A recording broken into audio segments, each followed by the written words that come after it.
actually look good. Yeah, they're clear as they can be.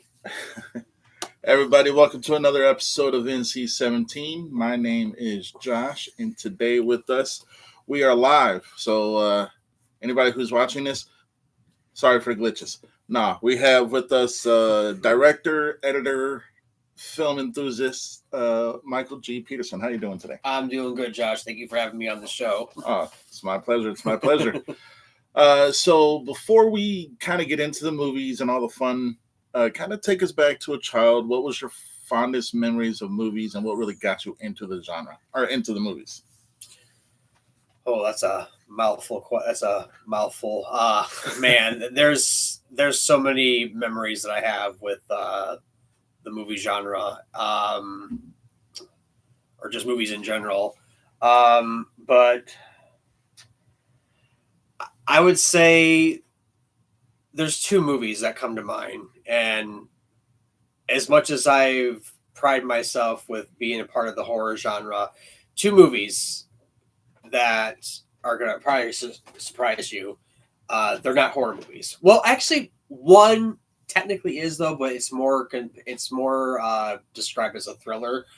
Two movies that come to mind from my earliest childhood. One is Back to the Future, which was the very first movie that just like blew my mind as a young child. I remember sitting in my living room with my father watching Michael J. Fox and Christopher Lloyd time travel in the DeLorean, and I just have just the fondest memories of just the first movie, not the sequels or anything. I could quote the first movie, front to back to front, any day of the week. And it's just one of those movies you can just put on and you can watch it from anywhere. Oh, yeah. And I absolutely just adore that movie. And it's one of the very few movies that I can still watch after seeing it countless times and saying, and it never gets old. It never gets old. You ever watch those movies where you've seen it like a dozen times and you're just like, this is very dated. This movie, that movie never gets dated or anything. That's actually one of the very few movies that I can watch now that I can never, it never gets old to me. And the other movie that comes to mind from my earliest childhood that I actually just saw the 50th anniversary when it was re-released into theaters, and I think you know which one I'm talking about, is Jaws. Oh, yeah. Jaws is the movie that made me want to pick up a camera. Oh, yeah. Steven Spielberg, a very young Steven Spielberg, which I think early Spielberg's work is the prime example of his best work. Oh, I mean, I love Steven Spielberg, but do I think every single movie that he has done is a masterpiece? No, I think every other movie that he has done. What's up, Devlin? Is also the director of Halloween fan film. Yeah, Halloween Ultimatus. Yeah. What's up, Devlin? So, no, Jaws is the movie that actually made me want to pick up a camera and actually start making movies. And I remember countless times of recreating the final showdown with Brody and the great white shark. And I remember, this is a funny story. I think it was my sister. I don't know why my sister had this. She had a great white stuffy that she always had, and I ended up inheriting it later on, when I was a kid. And I used to put it in the center of the living room, and I used to recreate the ending when Brody is on the sinking orca and he's getting those final shots off while the shark has the tank in his mouth, and recreating the ending I'm talking about, just recreating that just for my imagination. And I don't know how many times I recreated it. And at one point I did try to recreate it with my dad's VHS camcorder, the old Panasonic VHS camcorders. And I failed miserably. I mean, I actually found the footage not too long ago, and it's very deteriorated, and you could barely recognize anything. It's so the footage is so out of focus. I'm like, I can hear my voice, my little like prepubescent voice, but I'm just like you can't tell what's going on or anything. But I tried. So in between Jaws and Back to the Future are the two movies that actually inspired me to pick up a camera and become a filmmaker. Oh yeah. I don't think it's an unknown fact, but Jaws was the first horror movie to actually receive an Oscar nomination. Yep. And the horror genre, just movies in general, like some movies, they just get it, and they're phenomenal. Like one that stands out to me, believe it or not, and it is not a horror movie, is Lean on Me with Morgan Freeman. I actually never have seen Lean on Me. I mean, I know Morgan Freeman. I mean, you can't, it's really hard to to not hear that voice and like that's Morgan Freeman. You definitely know his voice. And, real quick, you said that Jaws was the first horror movie to receive an Oscar or even a nomination. Correct me if I'm wrong. Was Jaws first, or was Jaws first, or was it The Exorcist? Because The Exorcist did win for best makeup, and I think The Exorcist was first. I think it was Exorcist and then Jaws. I think Jaws was more popular because it was considered the big summer blockbuster. Yeah. And Exorcist, it was a huge hit financially, but it was much more like it was more of an art house film. Oh, yeah. You're probably right, but The Exorcist, anyone who knows me knows what I'm about to say, is the only movie that ever scared me. That is it's a very intense movie. I think it's much more intense, even with its visuals. I think it's just much more intense with just the performances. Oh yeah. I mean, especially with the actress who plays Reagan's mother. I think her name is Ellen. Ellen Mirren. Yes. Yeah. She is. I think if you had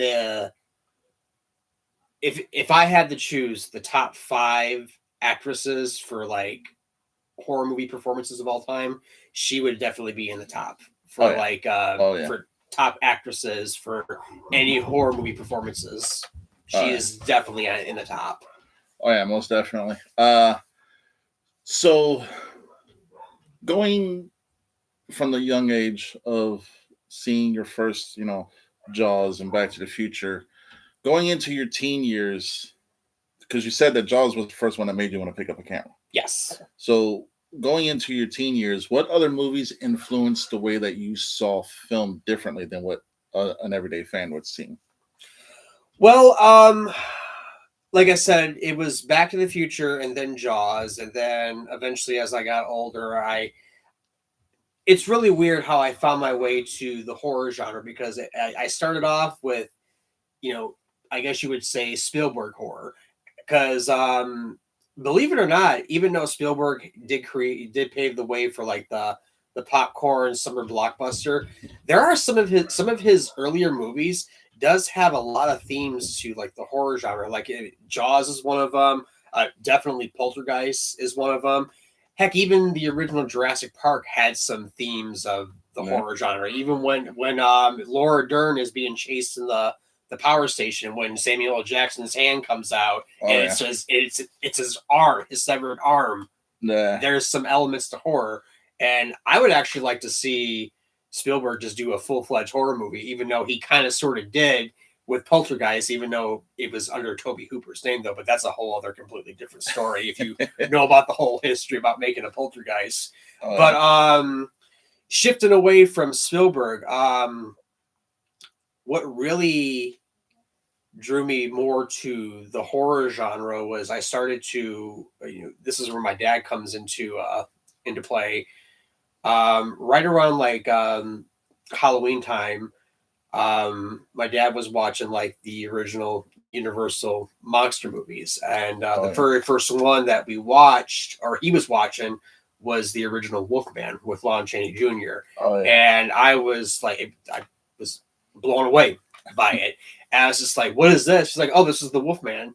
Sat down and watched it with him, and I was just completely just like blown away by it. And obviously you look at the effects. I mean, it's very, tongue in cheek now, but back then, to a 7 to 8-year-old, it was fascinating. I mean, I still to this very day, I'm thinking of the transformation right now. I'm just reminding myself how excited I was just seeing Lon Chaney transform into the Wolfman. Oh, yeah. And you don't really see that today in horror movies or even just in movies in general. I mean, it takes a lot for me to even get excited for even to see something like that in movies. Oh, yeah. So I basically went from Spielberg to the Universal movie monsters, and then I went through a little bit of a short obsession with the Universal movie monsters, and then I started getting into the underground movies, like the low budget exploitations, like with you know, Toolbox Murders, and I started really getting into George Romero, which was the original Night of the Living Dead, which was my introduction to George. May he rest in peace. And then I saw the original Dawn of the Dead at like 2:00 in the morning one night on Cinemax, when Cinemax was still playing, good movies instead of the softcore porns that you see today. And so yeah, that's how I really started to get into like the horror genre. And then pretty much after seeing like the stuff that you would never actually see in like the movie theaters or anything. And I was like, I kind of want to see more of like this underground stuff and everything. And I even asked my dad, because my dad was a walk-in, movie encyclopedia. He was either movies, music, or books. My dad knew everything. And I'm like, Dad, have you seen this movie? And he's like, oh, I've seen Night of the Living Dead. It's a good movie. And, I'm like, have you seen this one? It's like, well, it's a little bit too graphic for me, though, but I did hear about it and everything. Oh, yeah.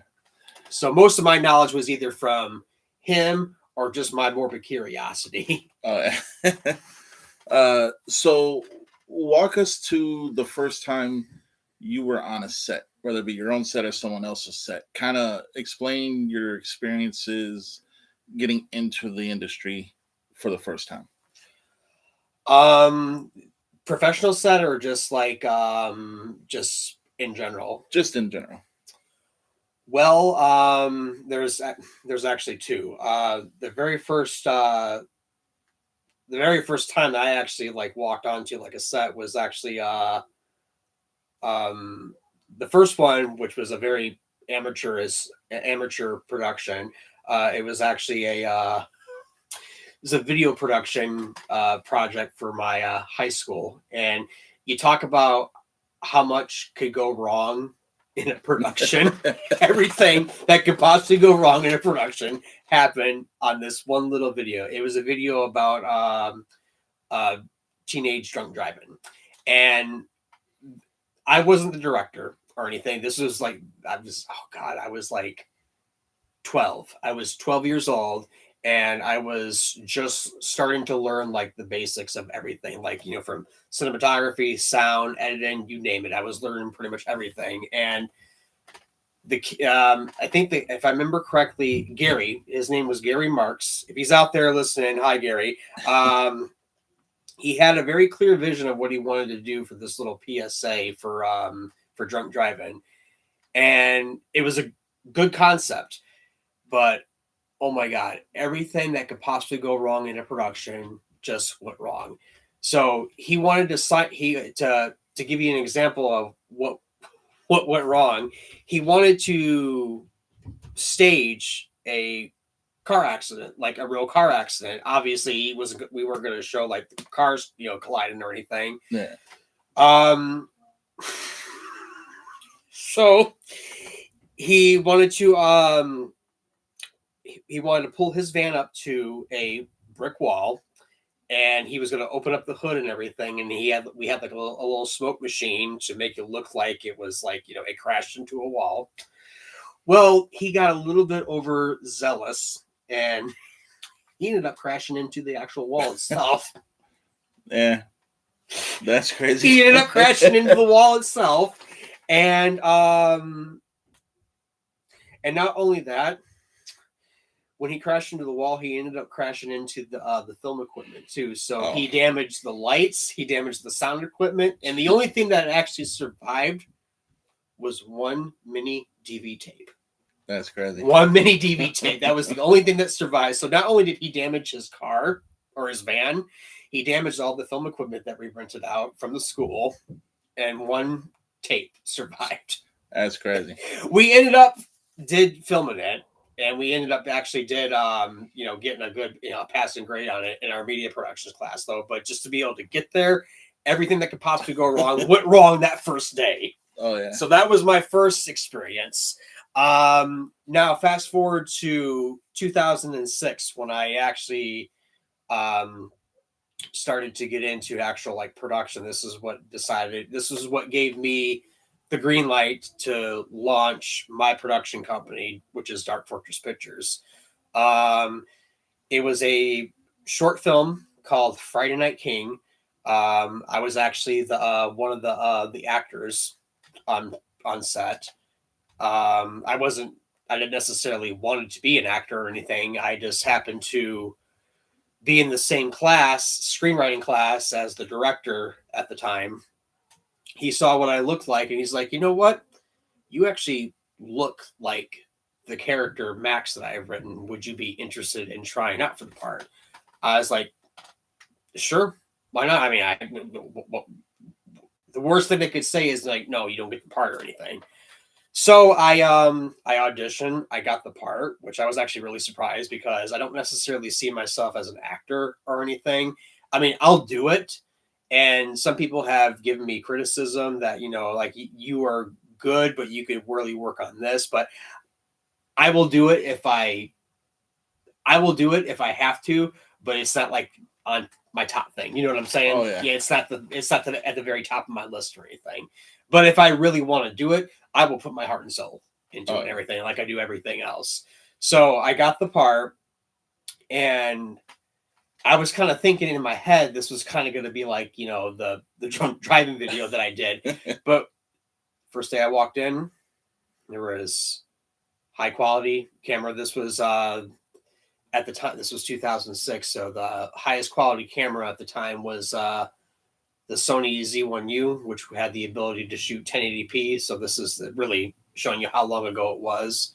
The ability to shoot HD was like a brand new concept at the time. Now it's just like, standard definition right now. Oh yeah. I saw the lights, professional sound equipment. There was a craft service table. I was just like, wow, there was actually like, it was a movie. It was a movie set. I mean, I've only seen like this type of thing from seeing like behind the scenes footage and like pictures for like movies and everything. So it was really like an eye-opening experience for me. And as soon as we did that first scene, with me on camera and everything in full costume, I just, even though that I already knew exactly this is what I wanted to do with my life, I'm like, you know what? This was the stamp that I needed to like, I'm going full force with this. Oh yeah. So, going forward, when you started your own company and you knew kind of the trajectory that you wanted to go in and stuff like that. Mm-hmm. Because I've seen everything you've put out there so far. Mm-hmm. And well, at least that's to the public I've seen. There's a very specific style, and you can correct me if I'm wrong, mm-hmm.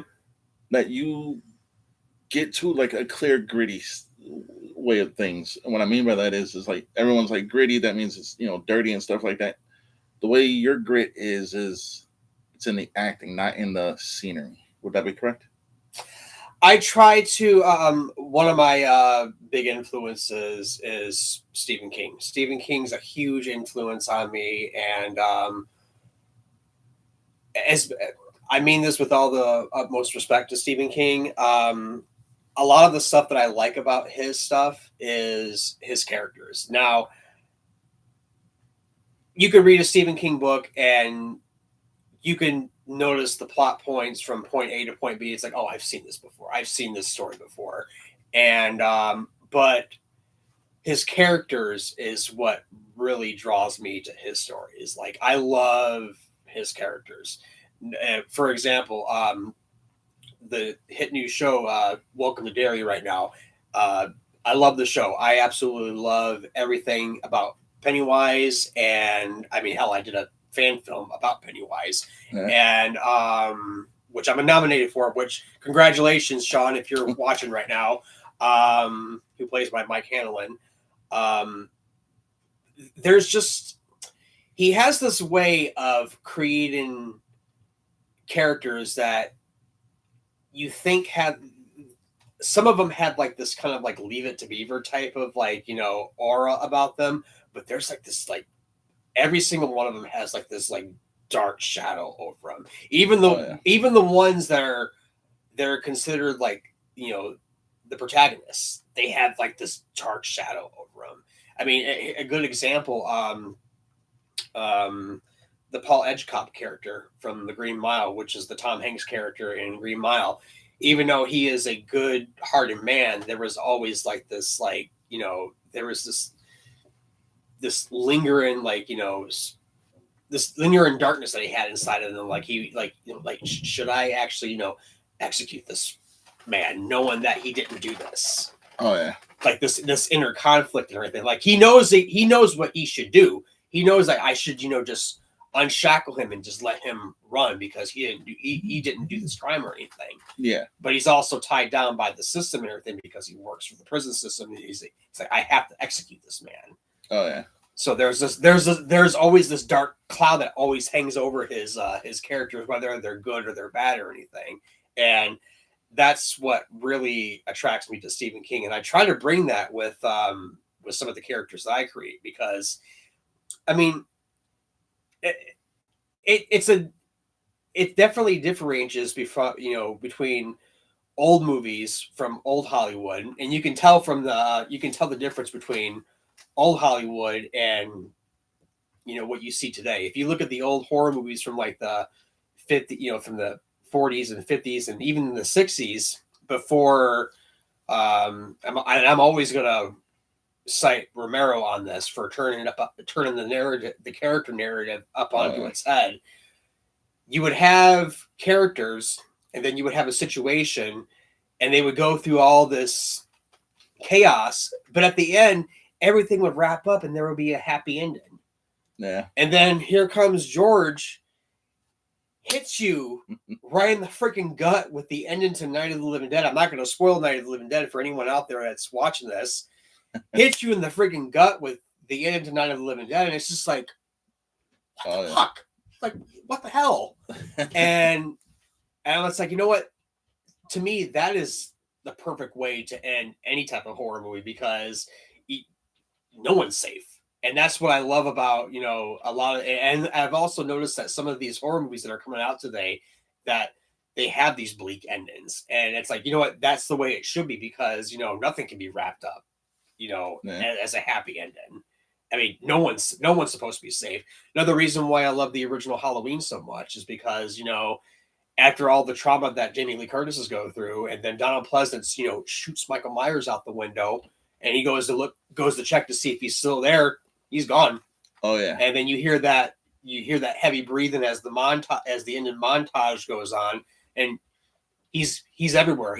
No one's safe at all. And that's the type of what I want to those are the type of movies that I want to make, is that I want you to go through this story and I want you to feel unease. And I want you to experience what these characters feel, whether you root for them or whether you don't root for them. And I also, I have this meme that I saved on my phone, and I always say I'm going to share it though, but I always keep it to myself. And I'm pretty sure you probably have seen it before. It's the for any horror movie fan, I'm still looking for that one horror movie that's going to traumatize me. Oh yeah. Yeah, that's because I'm still looking for that movie, and that's the type of movie that I want to make. I want to be able to traumatize you, to be able to, you know, say like, you know what, that's the movie that traumatized me, and I'm still thinking about it. Oh yeah. So let's kind of go over. I've heard a lot of good things just from the trailer. I've seen the trailer, and it is up for an award. Let's talk about Willis Road. How'd you come up with that story? And did you know right off bat who you really wanted as the cast, or did everyone go through the audition? Well, Willis Road has kind of a little bit of a bumpy history, and I don't mind going through that because a lot of the more personalized movies tend to have a hi. Oh my goodness gracious! My dog just came down. Oh, there goes the microphone. I'm sorry. He It's okay. got down the stairs before I could stop him. Here's the microphone. Come here. Hey, we're live. It's not like anything bad can happen. Well, there's your food. So. Sorry for the interruption. The puppy just wanted to say hi. So, first of all, I want to say congratulations to all the nominees who are up for the NC-17 award for Best Trailer for the NC-17 award, and including everyone else who's been up for the NC-17 awards for director, best actor, and actress, and etc. You are all winners in my book, and I'm extremely grateful to be nominated for these awards as well. But Willis Road, it's been the inception for Willis Road has come. The seeds were planted when the whole clowndemic started happening in 2016. If you remember that little tidbit of history. So, real quick, so the synopsis to Willis Road is about a young woman who is walking home from work, and she ends up being attacked by two clowns that are basically terrorizing people during the clowndemic of 2016. The idea for Willis Road came from a couple of things. One, from the clowndemic of 2016. The second one came from a walk that I went on Willis Road. My sister, who lives out in Willis, Michigan, I during Thanksgiving got into a little bit of a tiff with my brother-in-law. I decided, I'm like, you know what? I'm going for a walk. I went for a walk, and I walked at least 2 miles away from her house. And I right next to her house, there's a crosswalk. And you've seen this in the trailer. Well, you only saw a little bit of it in the teaser trailer. There's a crosswalk, and it's right next to a cornfield. And as I was walking by it, I just got this really weird feeling like I was actually being watched by someone. And the thing with me, I can't, contest to anyone else who is a writer or a filmmaker. I mean, I can't contest to you or anything what inspires you, though, but I get inspired by either of three things: music, the weird one, being on a location, or a incident that happens, which is the number one thing that any writer or filmmaker could be inspired by. But the location one tends to raise people's eyebrows quite a bit. It's like, how can you be inspired by a location? You'd be surprised about how many locations can inspire you to come up with an idea for something. So I was walking by this cornfield, and then I just stopped.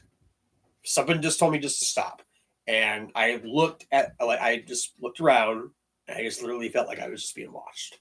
Oh, yeah. And the weirdest thing is, there was no wind that day. As I was looking around, I saw the in the distance, I saw the corn started to sway. There was no wind. No wind that day. That's crazy. And it literally gave me chills down my spine. I'm just like, no. I've seen enough horror movies to know that as soon as you see something like that, or you feel something in your gut, just nope, you get the hell out of there. Oh yeah. And that was one of the one of the ideas that started Willis Road, because that's actually the opening scene of the movie. And then and of course I'm a huge fan of the YouTube channel Mr. Nightmare, and he did a couple of videos of scary clown sightings on like his channel and everything. And one of the videos actually just stuck with me, and it was actually someone who was hearing noises outside their bedroom window.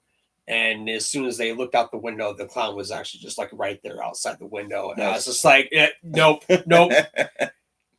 And I'm legally allowed to carry and everything. I'm like that person when I got the entire clip and loaded in their head. Oh yeah. And as for casting, the casting process wasn't really. I didn't actually have a casting call or anything for Willis Road or anything. The only person that I knew that I wanted off the bat was my friend Haley. She's the girl that says, "I don't have anything of yours" in the trailer. Oh, yeah. She was in my. She played the quick snippet of Adrian Mellon in my version of it. She's the one that gets thrown over the side of the bridge. Yeah. And my version of it, Chapter 2. And then if you see my version of Halloween Ends, it's on my YouTube channel. She gets attacked by Michael Myers while she gets in the car. It's kind of like my homage to when Annie gets killed. And now she plays Sarah in Willis Road. And she's always been she was always the one that I actually had in mind to play that role, because there's like this innocence about her. And she's also like, she's also my best friend. And she stood up in my wedding when I was married, and her and I share the same exact love for clowns. Yeah. Especially evil clowns and Pennywise. And she doesn't think that she's a good actress or anything though, but I say that I know you have the chops to be a good actress. I mean, if you really put your mind to it and everything, you can do this and everything. And she's actually she's a really good actress. And I wish she would actually go full time for it and everything though, but she has other plans and everything though. But she does the acting for fun. Oh, okay. And casting the clowns, that was a pain in the ass. Because there was some drama, which I will just go over briefly. The first clown that I had, I shot for one day, and then that ended up being a waste of time because I had some drama going on, because this is right around the time that I got divorced.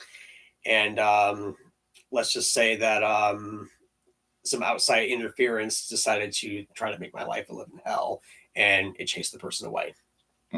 And that footage that I shot could have been useless, but now I ended up using it as the opening montage. Okay. So it didn't go completely, it wasn't wasteful or anything. Oh, yeah. I was pissed because I shot footage with this actor, and this actor actually came like 4 hours away from, across Michigan to come and meet me. Yeah. And then got chased away because of, someone's, couldn't keep their damn mouth shut and everything for stupid reasons. It's like, dude, this is old history. And I think I mentioned it briefly though, but we won't go into it or anything. And then after that happened, I had to make a Facebook post, and I said that I had to find someone to Kenneth. I had to find someone to replace the actor who plays the clown because of this happening. And what turned out to be a complete dumpster fire, because I already shot footage and I felt like I was gonna have to discard that footage, turned out to be a blessing in disguise, because not only did I find one clown, I ended up finding two clowns, because originally in my original script it was just one clown. Oh, yeah. And now I had not one but two people that were interested, and so I ended up having a male clown and I ended up having a female clown. Oh, yeah. So Jim, Elaine, if you guys are watching this, I thank you so much from the very bottom of my heart for you guys stepping up and actually being a part of Willis Road because you guys brought your A game every single time that I had you guys on set. And they both play Giggles and Daisy, and Elaine has the creepiest, one of the creepiest laughs I've ever heard. And every time that she did it, she made me jump out of my damn skin every time that she did it. And we were in the this park near in my town for we filmed at this park near my house for a couple of nights, and we were there till like almost like 2:00 in the morning. So imagine living near that park and hearing this clown cackling in the middle of the night. Oh yeah, that would be crazy. And then of course I had my friend Tiffany in the movie, who was also in my version of Halloween, and she played one of the mob members that beats Michael in the conclusion. And then Shannon, who I recently was introduced to for my audition, my re-auditioning for my upcoming feature Within the Shadows, and she has a part in Within the Shadows, but I was so blown away by her her audition tape, and I'm like, I want to have her for something else. And so I actually created, this wasn't in my original script, so I created a small little role for her in Willis Road, because Willis Road is actually is a part of an anthology called Clowndemic. It's actually like 5 short stories combined into one feature-length movie, and every single story takes place during the clown craze of 2016. And Willis Road is supposed to be one of the stories, and it has to be, each segment has to be at least 25 minutes. So when I did the first edit, it was like around like 20 minutes, 20 minutes or so. I'm like, I need at least like 5 more minutes to beef this up. So I came up with this scene, and I called Shannon up. I just said, hey, I have this bit for Willis Road, and I told her, and she's like, yes. She got sitting, and that's what I love about Shannon, is that she's game for it and everything and that's what I just absolutely just adore about her so much. Oh yeah, I love you, Shannon. It's funny because it's through Shannon that we met. Yes. And so we're gonna that was a perfect segue into getting into a little bit of Not There without spoiling stuff. She was one of the original people that made it through the first auditions all the way to the end of filming of Not There. She does have that kind of personality. It's like she can't help but like lift everything she's involved with. So I got mad respect and love for Shannon. Oh no, she is no, and I, like I said, I have the most most respect for her, and she's just a wonderful human being. And it's kind of a weird thing to say though, but she's the glue. She is the glue of, so far. She was I mean, honestly, I felt like she was the glue of the entire production. I mean, she kept everyone together while we were there and everything. Yeah. I mean, I feel like a few other people that were amongst the entire crew were like keeping things together, because it got a little bit chaotic sometimes, but I felt like everyone was in like good spirits. And I've been on countless sets where there's egos flying left and right, and everyone's just like, oh my god, is this going to be over and done with and everything. But no, everyone seemed like they were in high spirits and everything. I mean, besides the few setbacks that you had. Yeah. And this is a nod to you. I can't believe this was your first movie. I felt like you were at least doing this for a while. Oh no. Or at least like this was at least like your third like feature. Oh. No, I appreciate that. No, it was my first time writing, directing, all the good stuff. It is not an easy task. It is not an easy task, and I give you all the credit in the world for this being your first one. And honestly, if for me, because when you asked me to be like your mentor for directing and for like editing and everything, which I take so much great honor in and everything. I would have said like if this was. It blew me away when I found out this was your first one. I thought you at least had like something else underneath your belt that you weren't like showing or anything. But but I would have said like maybe you should have done like maybe like a 10-minute short just to get your feet wet though. But no, you kind of just like did the Babe Ruth. You just like swung for the freaking ball and you knocked it out of the park. I mean, you got the entire movie shot and everything, which is a great feeling. I mean, not a lot of first-time directors who actually tackle a feature, especially one on this type of scale, they usually don't finish it. Yeah. Especially when they don't have like studio back, a studio backing it or anything. Oh yeah. When it's all labor of love and everything, sometimes you get those people. They're just like, yeah, no, I'm not going to finish it or anything. And I've been there countless times where and then afterwards I'm just like, you know what, crap. I'm trying to pick up the pieces and everything and try to keep pushing it forward. No, yeah. So I will say for Not There, it was going to get filmed and it was going to be completed because it wasn't specifically me that was driving it. I mean, yeah, I included everybody. This was your guys' project. Mm-hmm. All the actors, all the crew, everyone that was on this. I wasn't going to give up. I wasn't going to stop because of you guys and because my wife. And it's not in me. Like, it's not in my fibers. I just can't stop.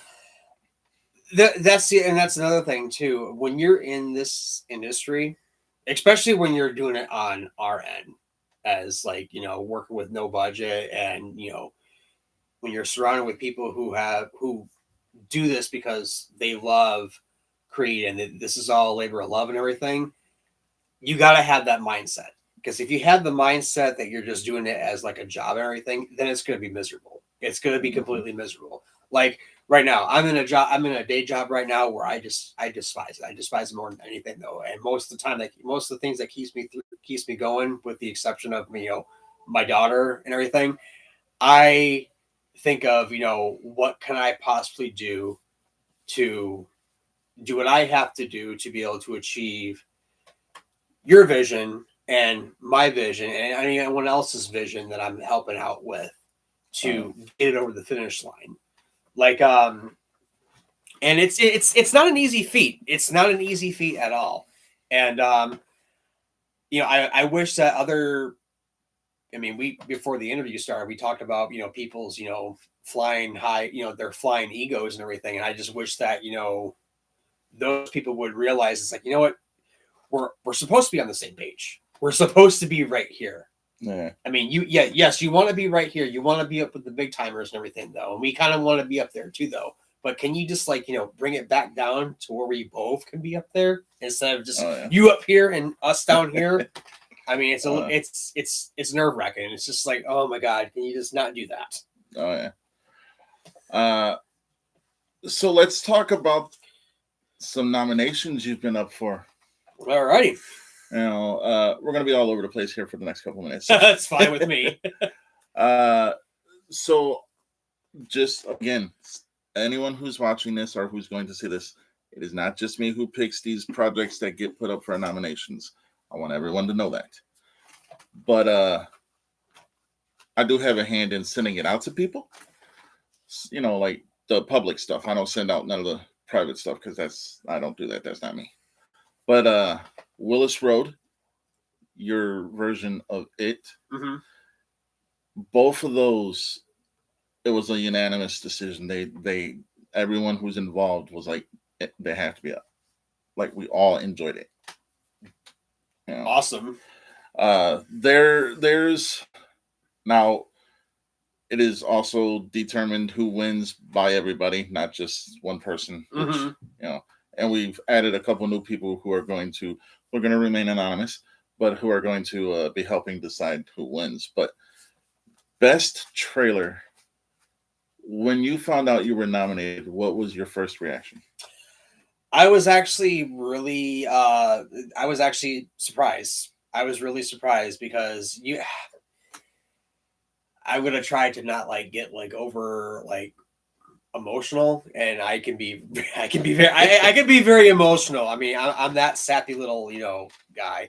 Um, you have no idea how much. Well, that's unfair for me to say. I'm pretty sure you can relate to this, but I have to say it this way.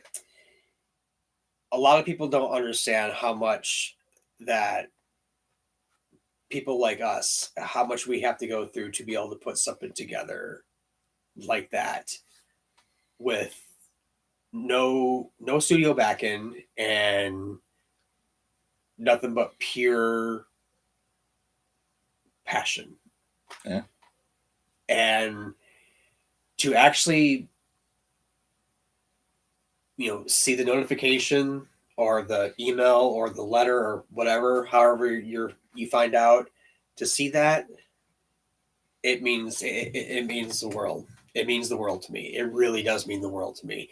And the last time I actually was nominated for an award, I didn't win, which you can't win all of them. I mean, you gotta go into that mindset. You gotta have that mindset, because if you think that you're gonna win every single award, you are just setting yourself up for failure. You gotta have that mindset.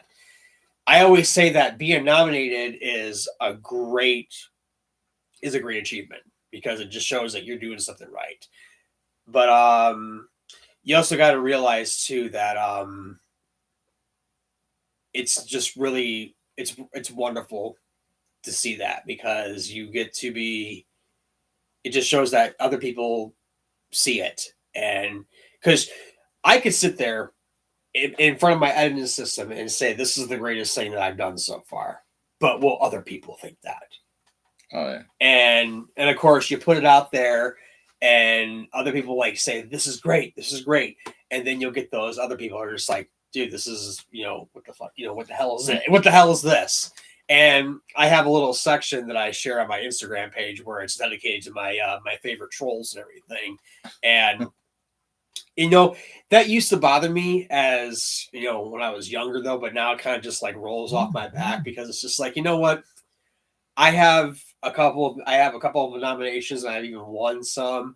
And the biggest one was a nomination, and I'm just like, what? I have that on my resume, and I, what? I have that Emmy nomination on my resume, so I'm good. You can say that I suck all you want to. You don't have that on your fucking resume. Excuse my language, but you don't have that on my resume. But no, just to see it, it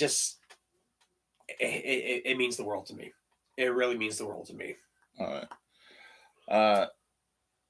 We are getting close to the end of the show, but we got about another 10 minutes. I do want to give you an opportunity to kind of just talk about what advice you would give to people who are trying to get into the industry in any way, shape, or form. I would definitely improve your writing skills. For me, growing up, English wasn't really my strong suit, but after having an extremely dedicated tutor and a dedicated stepmom who didn't give up on me, because she knew I wanted to be a writer, especially a screenwriter, saw that I had potential, especially for storytelling, to really hone your writing skills, to work on that. And even if you're not a photographer, definitely take up some photography lessons, because you really be surprised by just taking even a selfie or even a landscape photograph. You'd be really surprised at how much you can be inspired just by taking that one photograph and getting a sense of the world that you can create with one photograph. And as for and even as an editor, definitely if you're going to be going into film editing, which is, I never really thought that I would actually fall into the film editing category. It kind of just happened. I started to edit because I just, I didn't have enough to, pay an editor or anything, because I really wanted just to focus on writing and directing. But I started to edit my own movies and everything, and I just became so efficient and solid at it that everyone's just like, I want him to edit my movies and everything. If you're going to be an editor, definitely don't use TikTok as a stepping stone, because there's more to editing than just TikTok. Because it's good if you want to get to the point within under a minute. That is a good stepping stone to do like a teaser, but it is not a good way to learn how to edit.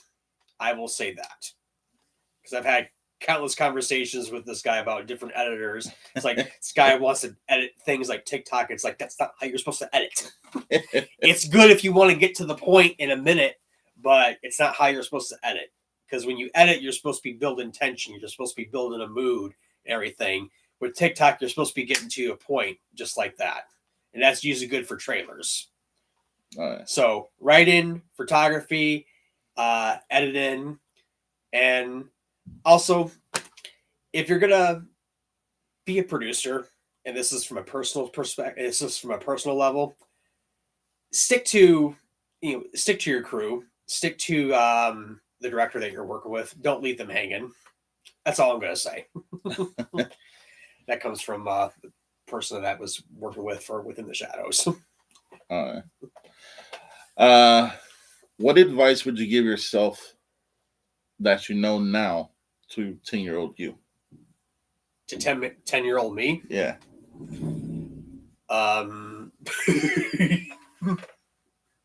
As a filmmaker, or just life in general? Life in general. Well, and a filmmaker, both.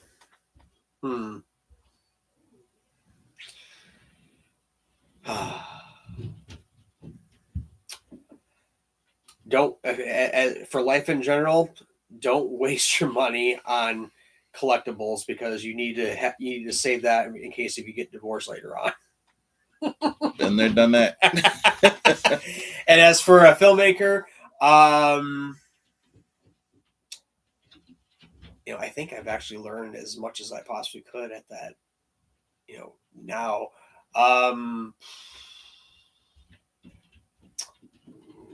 you know what? I said it before, and I'll say it again. Move to California.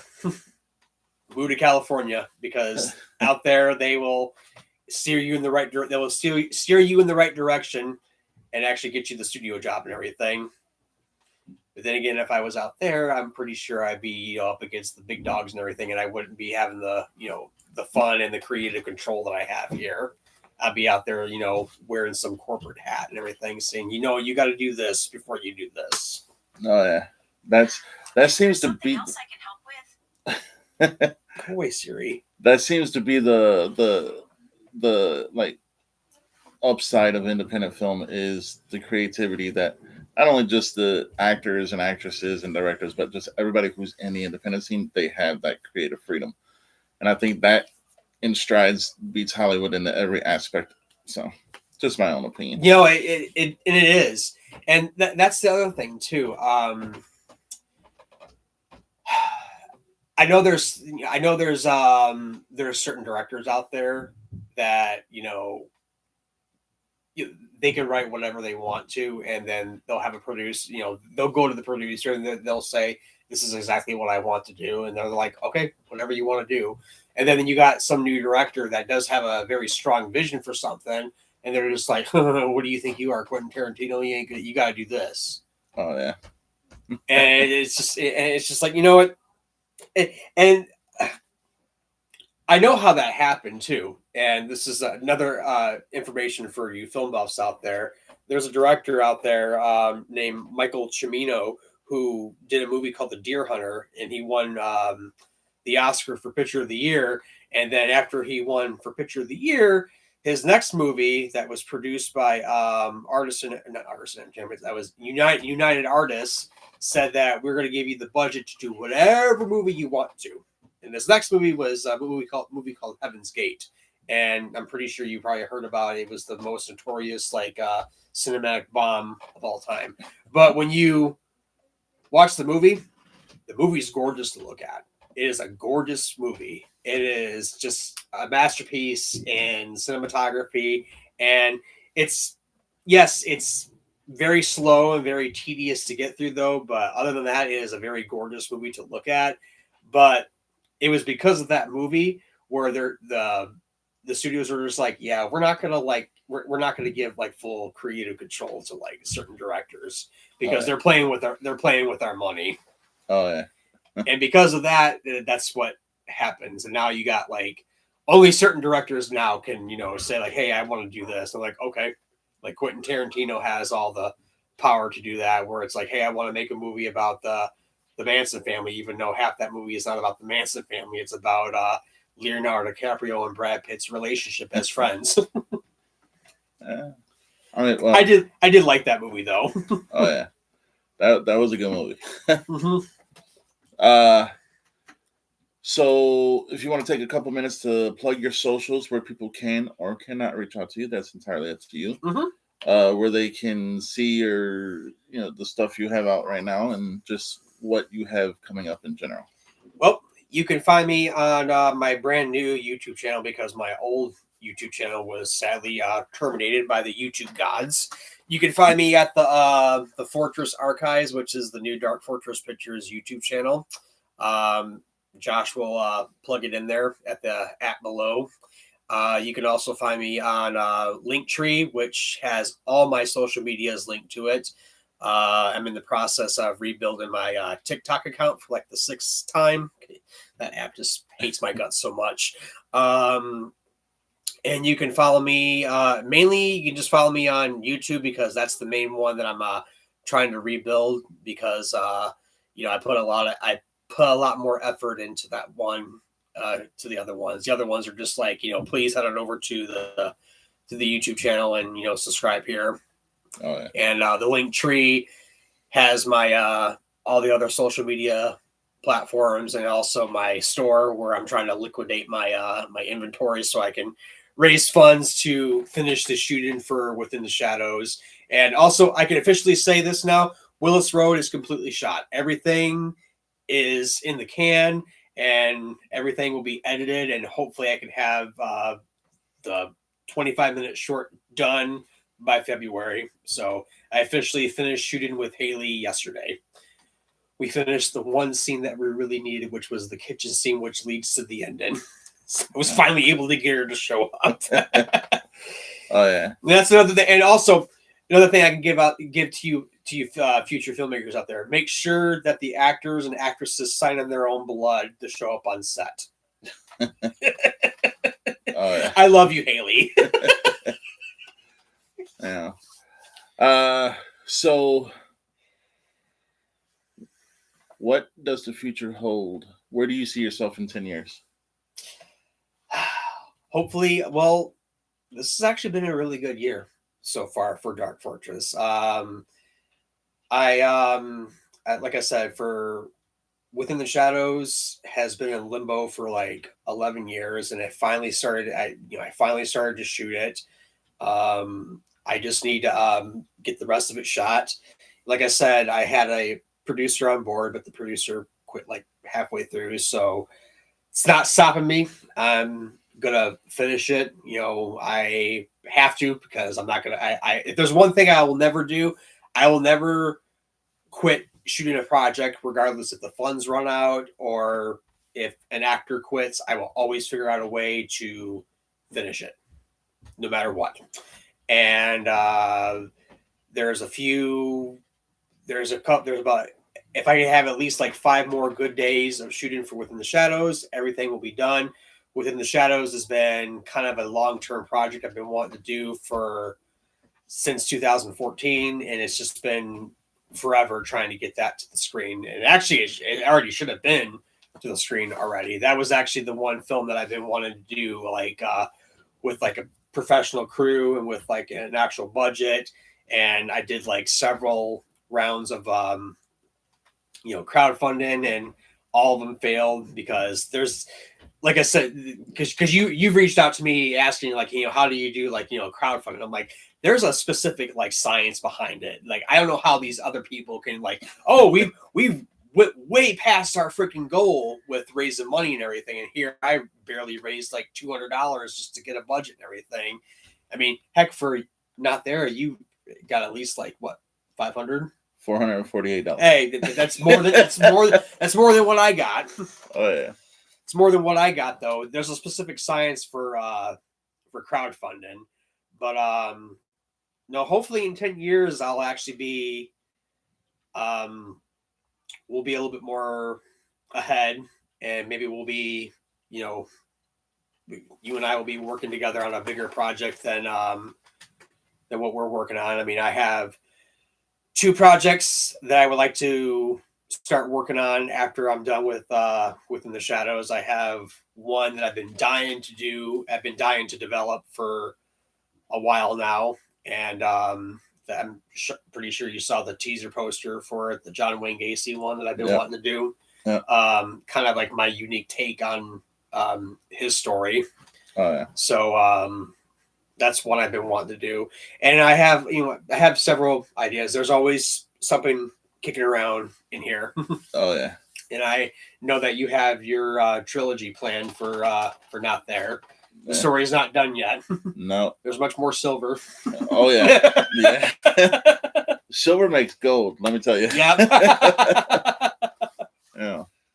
But this does unfortunately bring us to the end of the show. I want to thank you, Michael, for coming on. Thank you for having me. Oh yeah. And everyone out there in YouTube land, stay in NC-17. Peace.